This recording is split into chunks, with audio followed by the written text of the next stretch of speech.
श्री राजपूत करनी सेना की राष्ट्रीय अध्यक्षा शीला सुखदेव गोगामेडी जी इस समय हमारे साथ मौजूद हैं। आप काफ़ी सामाजिक कार्यों के अंदर जो है लगातार बनी हुई है, कई तरह के सामाजिक कार्य जो है उनके द्वारा किए जा रहे हैं। उनसे जानने की कोशिश करते हैं किस तरह के कार्य जो है जनोपयोगी और सामाजिक कार्यों के अंदर जो उनकी भागीदारी आजकल रह रही है। मैम, बहुत बहुत स्वागत है आपका। जी, बहुत बहुत धन्यवाद आपका। जानना चाहेंगे, अभी सुखदेव सिंह गोगामेडी जी की भी जो है जयंती आई थी, पुण्यतिथि आई थी, उस दिन जो है एक विशाल रक्तदान शिविर लगाया गया। किस तरह का कार्यक्रम रहा, कितना यूनिट एकत्र किया गया? देखिए, पहले तो मैं आपको बताऊं कि जो पिछली 5 दिसंबर थी उस पे हमने सुखदेव सिंह जी गोगामेडी की 8 फुट की मूर्ति लगाई थी। लेकिन अब की बार हम लोगों ने सोचा कि अब की बार जयपुर में हम विशाल रक्तदान शिविर करेंगे, और इसमें देखिए सभी भाइयों ने और बहनों ने, यहाँ पर बहुत सी लेडीज़ों ने भी ब्लड दिया।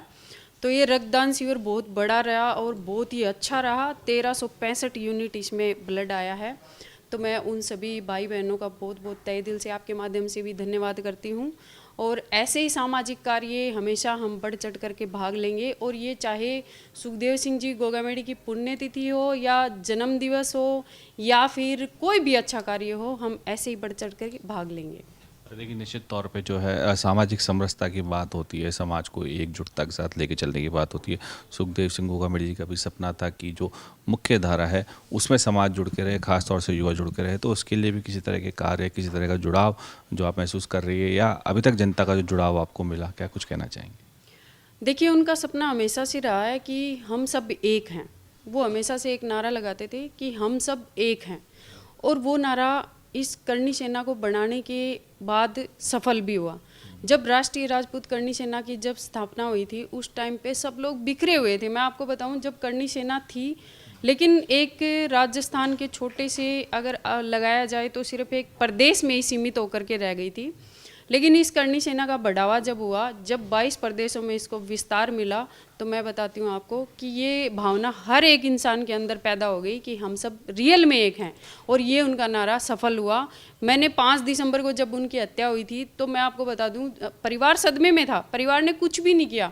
लेकिन उस समय जितने भी भाई थे वो सब के सब एकत्रित हो गए। एक प्राइवेट स्कूल भी उनके कारण बंद हो गया था। तो मैं ये मानती हूँ कि उन्होंने जो नारा दिया था एक रहने का, वो उन्होंने साबित किया, और आज भी वो लोग मेरे साथ कंधे से कंधा मिलाकर के कार्य कर रहे हैं। तो मैं मानती हूँ कि वो मेरे साथ हैं और आज भी हैं। निश्चित तौर पे देखिए, जन जुड़ाव की बात की जाती है तो जिस तरह से उन्होंने सामाजिक कार्य किए तो जुड़ाव जो है देखने को मिलता है, और लगातार और भी जुड़ रहे हैं। सुरक्षा व्यवस्था की मैं बात करूं, अब जैसे अभी पूर्व सांसद मानवेंद्र जी को भी जो है जान से मारने की धमकियां इत्यादि मिल रही थी, आपको भी जो है पूर्व के अंदर धमकी भरे कॉल्स वगैरह आए। इसमें जो सुरक्षा व्यवस्था को लेके इंतजाम थे उसके बारे में कुछ कहना चाहेंगे? क्योंकि बीच में ये बात भी उठी थी कि शायद आपकी सुरक्षा को अपग्रेड भी किया जाएगा, लेकिन वो नहीं हुई। देखिए, सुरक्षा तो जो शुरुआत में भाइयों ने मांगी थी, सुरक्षा वही है हमारे पास, कोई अपग्रेड नहीं हुआ। इनको एक पिस्टल दी हुई है 9 mm की, जो आज के हथियारों को देखा जाए तो काफ़ी कम रेंज की होती हैं। अब हमने उस टाइम पे काफ़ी बार ज्ञापन भी दिए हैं, और एसपी साहब के पास लगाए या कमिश्नर साहब के पास लगाइए, हम गए भी हैं कि आप इनको आधुनिक हथियार मुहैया करवाइए, ताकि भाई आगे अगर कोई ऐसा लगे तो ये लोग हमारा और ख़ुद का बचाव तो करें। क्योंकि आपको पता है आजकल कितने ही अपग्रेड हथियार आ चुके हैं, जो मतलब एक छोटी सी देखने से पहले ही वो गोली चल जाती है। तो अभी इनके पास तो वही हैं। और रही बात रोज़ाना की धमकियों की, तो मैं आपको बता दूं कि धमकियां उन लोगों ने हमें भी दी थी, और धमकी ज़रूर देते हैं, लेकिन इनके अंदर कलेजा नहीं है। जिसको धमकी दें उनके सामने जा कर के वार करें, क्योंकि हमारे सामने आने की इनकी औकात नहीं है। ये लोग धमकी किस लिए देते हैं? जब इनकी जेबें खाली हो जाती हैं, जब इनके पास खाने के लिए पैसे नहीं रहते, तब लोगों को धमका के डरा के पैसे लेने चाहते हैं। अभी जैसे ये धमकी आप कह रहे हो कि अभी धमकी आई है, तो मानवेंद्र जी को जो धमकी दी गई है वो एक हमारे मतलब समाज के वो नेता हैं, बड़े नेता हैं। तो हमारे समाज के जो बड़े नेता हैं, बड़े जो नाम आते हैं, वहाँ इन लोगों को टारगेट करना शुरू हो जाता है। जब सुखदेव सिंह जी गोगामेडी एक अच्छा प्रमुख चेहरा बन करके समाज का सामने आए थे, तो उनको टारगेट किया गया। उन्होंने कई बार सरकार को चेतावनी दी, कई बार हमारे प्रशासन को भी बताया कि मुझे जान से मारने की धमकी आ चुकी है, मेरे पास कोई भी मतलब लाइसेंस का हथियार नहीं है, या तो मुझे लाइसेंस दीजिए या फिर मुझे सुरक्षा दीजिए। लेकिन उनकी तरफ सरकार का कोई भी ध्यान नहीं था। देख लिए उसका परिणाम हमें भुगतना पड़ा 5 दिसंबर को, जब आचार संहिता लगी हुई थी, उनको मारने के लिए लोग आए और हमें ये खामियाजा भुगतना पड़ा। मैं कहती हूँ सरकार को कि अगर ऐसी छोटी मोटी बातों पे पहले ही आप ध्यान दे दो तो आप इतनी सुरक्षा देने के लिए आपको ज़रूरत ही नहीं पड़ेगी। आज हमारे पास पीछे 10-10, 5-5 कर देते हो। मैं तो कहती हूँ अगर टाइम से एक ही दे देते तो आज ये नौबत ही नहीं आती। सुखदेव सिंह गोगामेडी तो खुद एक सुरक्षा कवच था लोगों के लिए, सुरक्षा वो खुद देते थे लोगों को। जब भी लोग धमकियाँ देते थे ना इन लोगों को, वो सीधा कहते थे अरे तुम्हारी औकात है तो तुम मेरे घर आके देखो ना, मैं देता हूँ तुम्हें पैसे। अब उन लोगों की औकात बढ़ गई और ऐसे लोगों को आज धमकियां दे रहे हैं। निश्चित तौर पे देखिए बात जो है, दर्द जो होता है दिल का वो निकल के आता है, क्योंकि जिस तरह से उन्होंने प्रथम दृष्टया जिस तरह से जब धमकी आई थी उसी समय सरकार को अवगत करा दिया था, प्रशासन को अवगत करा दिया था, लेकिन उसके बावजूद जब सुरक्षा नहीं मिली तो जो है उनकी उसके बाद में हत्या हो गई।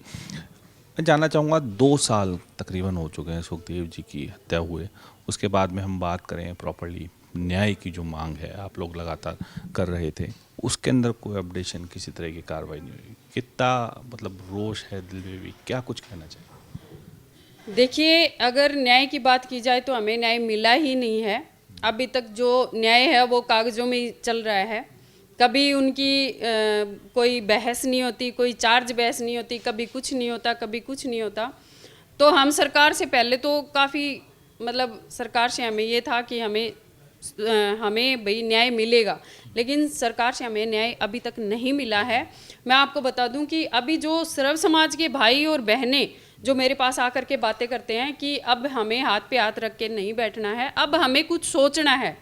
जब हमने इनसे विचार विमर्श किया तो इन लोगों का ये कहना कि आगे हम कोई बड़ा आंदोलन करेंगे जिससे सुखदेव सिंह जी गोगामेडी को हम न्याय दिला सकें।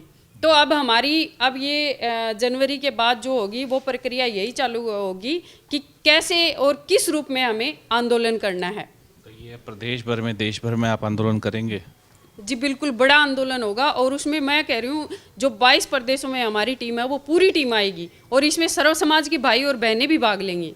देखिए निश्चित तौर पे पहले भी करनी सेना के जो आंदोलन होते थे वो देशव्यापी आंदोलन होते थे, प्रदेशव्यापी आंदोलन होते थे, और ये तो एक वो बात है कि जो करनी सेना के संस्थापक जो रहे, जिन्होंने करनी सेना को आगे पहुंचाया, उनकी हत्या हो गई। तो निश्चित तौर पे जो करनी सैनिक हैं, जो समस्त कार्यकर्ता हैं, जो राजपूत समाज के लोग हैं, जो साथ में जुड़ाव रखते हैं, वो इस आंदोलन में जो है आगे आने को सभी तैयार हैं।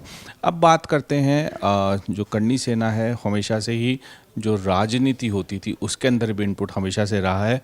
जानना चाहेंगे साहब, अब निकाय चुनाव राजस्थान के अंदर आने वाले, पंचायत चुनाव आने वाले, फिर विधानसभा चुनाव की भी तैयारी है।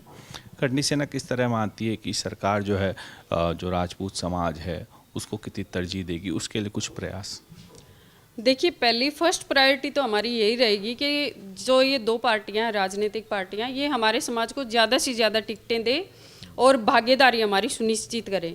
अदरवाइज अगर ये पार्टियां भाई हमारे समाज को टिकट देती ही नहीं हैं तो फिर देखिए तीसरा विकल्प तो हमारे को फिर पकड़ना ही पड़ेगा। वो आगे की बातें हैं, वो फिर चुनाव में जो होगा वो आपको दिखाएंगे और बताएंगे भी।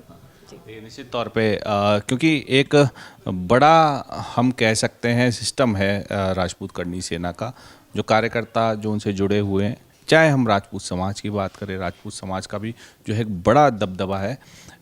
ऐसे में कोई राजनीतिक दल जो होता है, अगर क्षेत्रीय राजनीति वो करना चाहते हैं, राष्ट्रीय राजनीति भी करना चाहते हैं, तो अगर इनपुट नहीं रखते तो निश्चित तौर पे उनको जो है खामियाजा भुगतना पड़ता है। बहरहाल पहले निकाय चुनाव होंगे, अभी जो आने वाला साल होगा, विधानसभा चुनाव थोड़े लेट हैं, 28 के अंदर है, लेकिन उससे पहले अगर कोई पार्टीज़ आपको हामी भरती है, किसी चीज़ के लिए तरजीह देने की बात करती है, या फिर वहाँ पे अपनी आइडेंटिटी आप रखने के लिए किस तरह से जुड़ाव रखेंगे?